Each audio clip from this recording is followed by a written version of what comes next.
The history of the creation of the world in 6 days. Explore the astonishing story of the creation of the world, from the first light to the emergence of humanity, tasked with caring for the earth. This tale connects us to our origins and reminds us of the importance of living harmoniously with the world around us. Prepare yourself for a deep reflection on our existence and the care of our home. Chapter 1. In the beginning. Initially, everything was empty and dark, a formless abyss stretching as far as the eye could see.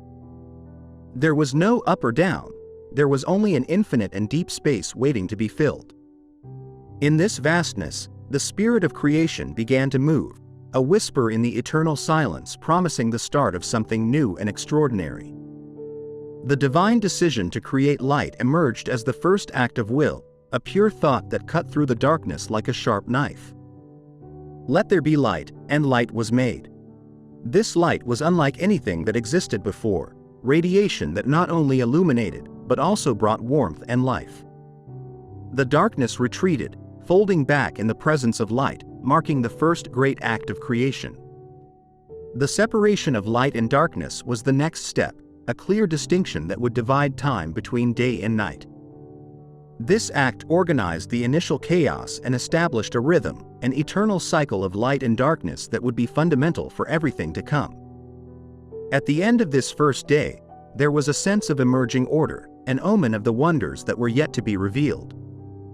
The light, now called day, and the darkness, named night, became the first witnesses of creation. On this vast canvas prepared, the stage was set for the act of creation to continue, promising the appearance of skies, lands, seas, and a multitude of creatures.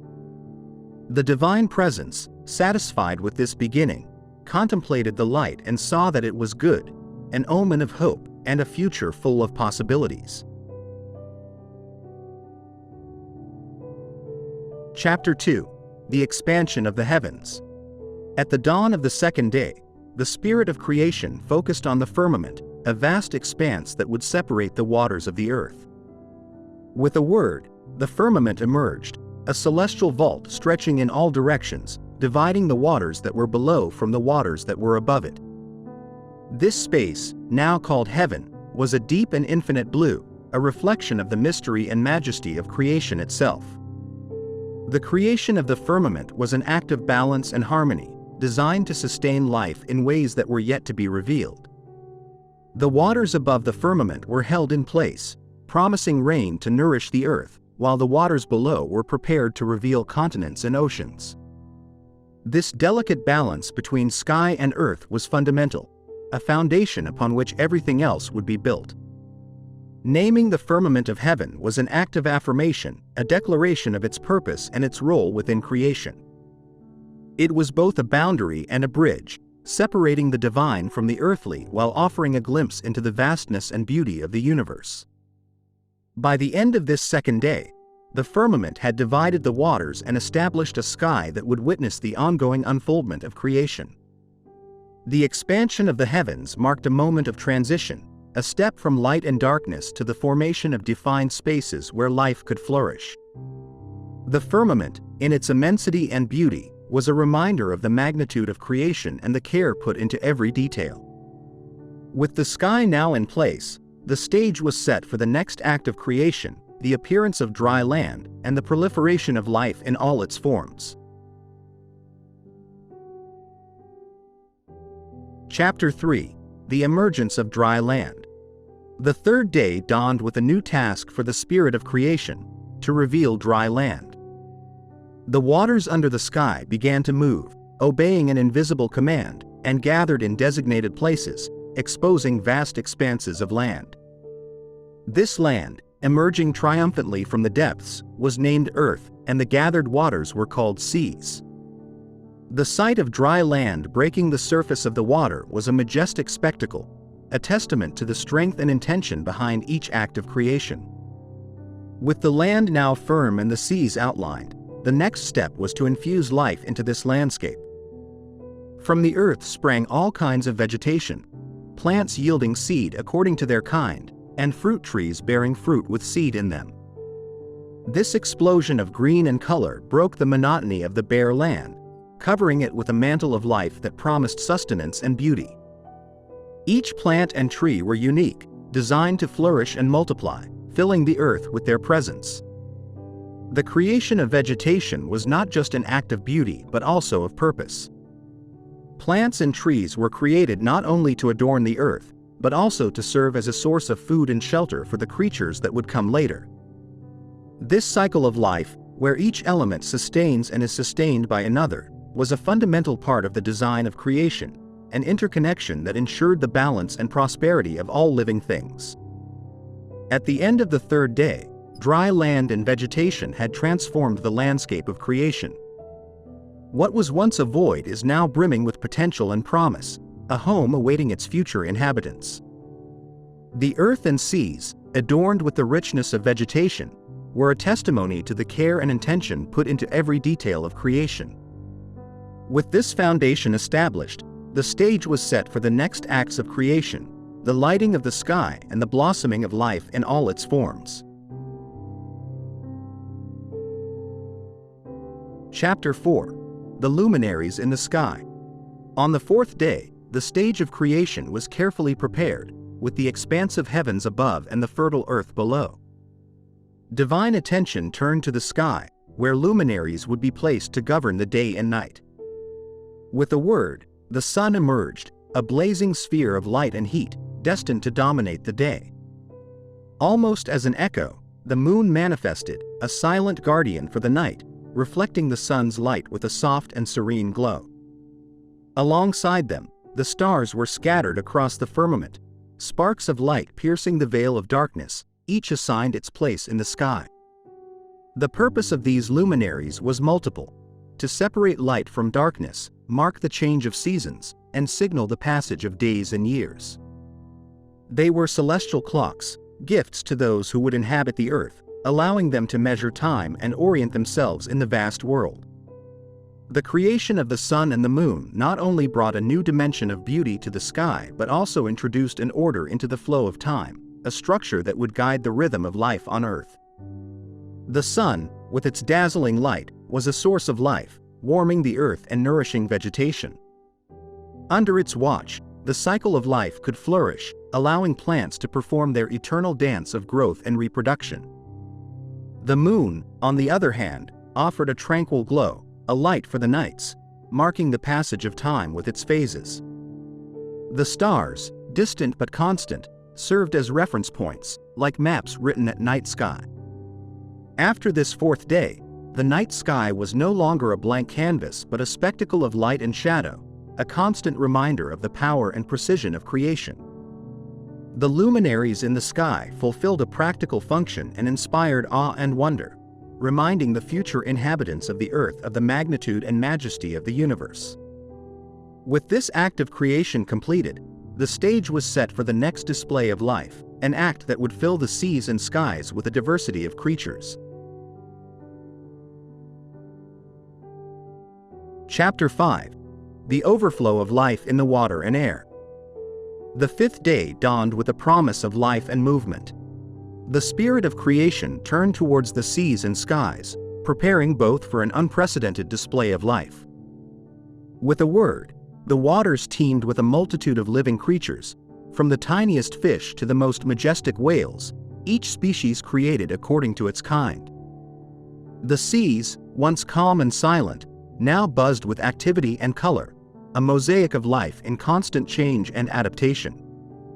Simultaneously, the skies filled with the fluttering and singing of birds. From the smallest hummingbird to the largest eagle, birds soared through the firmament, adorning the sky with their plumages and melodies. Their creation was not just to fill the skies but also to maintain the balance of life by pollinating plants and dispersing seeds, linking the sky and the earth in an interconnected cycle of life. The creation of life in the water and air was a testimony to the diversity and boundless creativity of creation. Each creature, perfectly adapted to its environment, was a living work of art, a manifestation of the beauty and complexity of divine design. This overflow of life transformed the seas and skies from simple spaces to vibrant ecosystems, filled with sounds, colors, and movement. The completion of the fifth day marked a milestone in creation. The earth and skies were no longer still and silent but filled with the promise and potentiality of life. The waters and airs, now inhabited by a multitude of creatures, were a testimony to the divine desire to fill every corner of the universe with life and beauty. With the seas and skies brimming with life, the stage was set for the final act of creation, the emergence of life on land, and the culmination of this majestic process. Chapter 6: Life on Land. As the sixth day arrived, the focus of creation turned to the firm land, ready to receive its inhabitants. With a word, the land was populated with animals of all shapes and sizes, from the humblest insect to the most imposing elephant. Each was created according to its kind, designed to live and thrive in the varied environments of the earth. Forests, savannas, mountains, and deserts were filled with life, each animal playing its role in the balance of the ecosystem. But the act of creation did not end there. At the climax of this process, humans were created, in the image and likeness of the divine. Endowed with reason, creativity, and an inquisitive spirit, they were tasked with taking care of the earth and all the creatures that inhabited it. This act of trust marked humans as guardians of creation, responsible for maintaining balance and harmony in the world. The creation of humans was a moment of profound significance, a recognition of their potential to love, create, and transform. They were blessed with fertility, with the mandate to fill the earth and rule over the other creatures, and with a call to live in relation to the world around them, respecting its rhythms and needs. At the end of the sixth day, creation was complete. The earth, once empty, is now overflowing with life in all its forms, a vibrant tapestry of existence. Humans, on the brink of this newly formed world, were at the beginning of their journey, custodians of a paradise full of possibilities. The blessing of fertility and the mandate to care for the world were not just gifts but also responsibilities, the beginning of a profound and lasting relationship with creation in all its diversity. With life on land established, the stage is set to reflect on the meaning of rest and sanctification, marking the end of this creation process and the beginning of a new stage in the relationship between the divine and the human. Chapter 7: Rest and Sanctification. After 6 days of relentless creation, the universe was complete, a mosaic of life and beauty spanning from the depths of the sea to the confines of the sky. The seventh day dawned, but on this day, there were neither new creatures nor lands to form. Instead, a rest was proclaimed, a cessation of the creative work, not out of necessity, but as a deliberate act of contemplation and sanctification. This day of rest was not a mere void of activity. It was a divine affirmation of the completeness and goodness of creation. By stopping, the divine modeled a pattern of rest and reflection, teaching humanity the importance of pausing, admiring the work done, and recognizing the intrinsic value of creation. This act of rest sanctified the seventh day, establishing it as a sacred time, a space in eternity set apart for renewal and remembrance. The sanctification of the seventh day was a gift to all creatures, especially humans, inviting them to participate in the divine rhythm of work and rest. This day became a constant reminder of their connection with the divine, an opportunity to reaffirm their role as caretakers of creation and to renew their commitment to the balance and harmony of the world. Rest, in this context, transcended mere inactivity. It was a celebration of completeness, an affirmation that, in the vastness of creation, everything had a purpose and a place.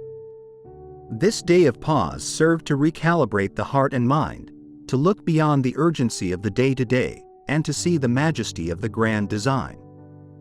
Thus, the seventh day established a pattern for humanity, an eternal cycle of creation and rest that reflects the divine order. In this sacred time, humans found not just physical rest, but also spiritual rest, a moment to reconnect with the essence of their being and with the source of all life.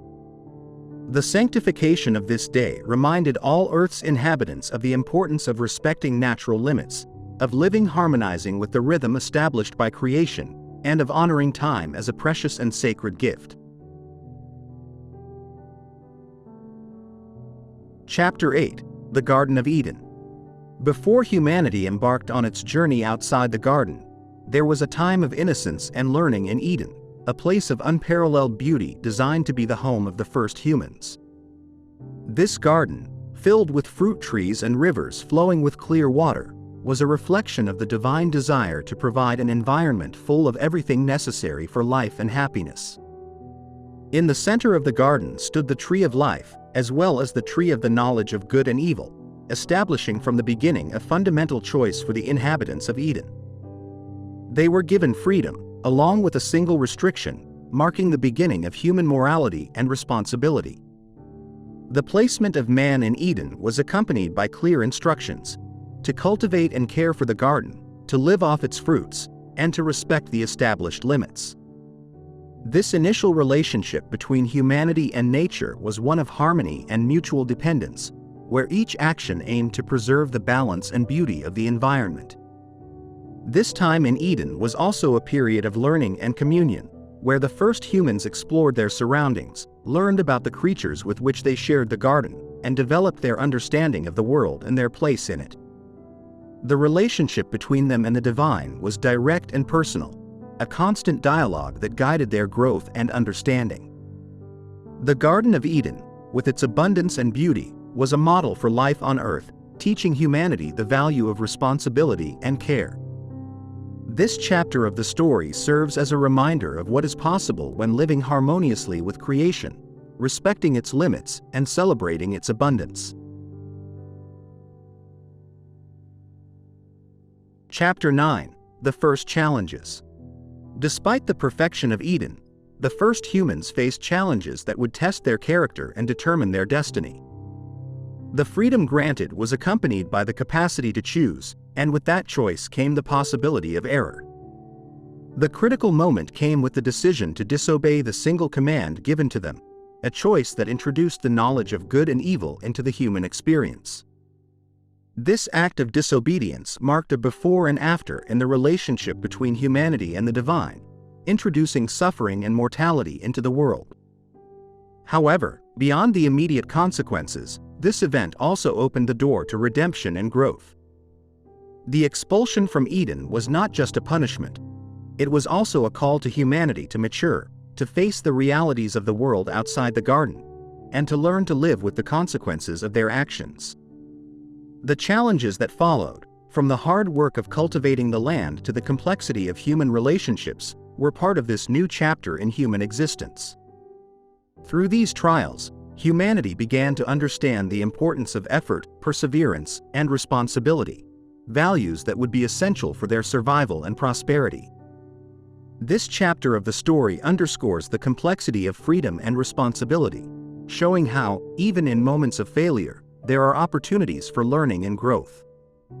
The story of the first challenges faced by humanity is a reminder that, though the path may be filled with obstacles, it is also laden with possibilities for redemption and transformation. Chapter 10: The Expansion of Humanity and Nature. After the initial challenges in Eden, humanity began its true odyssey, marked by its effort to fulfill the mandate to fill and care for the earth. This expansion was not just a matter of numerical growth. It was also a process of learning and adaptation, a journey towards understanding how to live harmoniously with nature and each other. The first human communities faced the task of cultivating the land, domesticating animals, and developing basic technologies to facilitate their survival. Each advance was a step towards a greater understanding of the world and the laws that governed it. Through agriculture, architecture, and the creation of the first societies, humanity began to exercise its mandate to care for and improve the world. This process of expansion and development also brought new challenges, from conflicts between communities to the environmental impact of human activity. However, these challenges served as catalysts for innovation and change, pushing humanity to seek solutions that balanced growth with sustainability. The expansion of humanity and its relationship with nature is a story of triumphs and errors, of learning and adaptation. Through the centuries, this journey has demonstrated humanity's ability to overcome obstacles, to create, and to grow, always with the hope of a future in which the balance between humans and the natural world can finally be achieved. This narrative of creation and the expansion of humanity is a reminder of our common origin, our shared responsibilities, and our collective destiny. It invites us to reflect on our place in the world and how we can contribute to its care and prosperity, thus continuing the work of creation that began so long ago.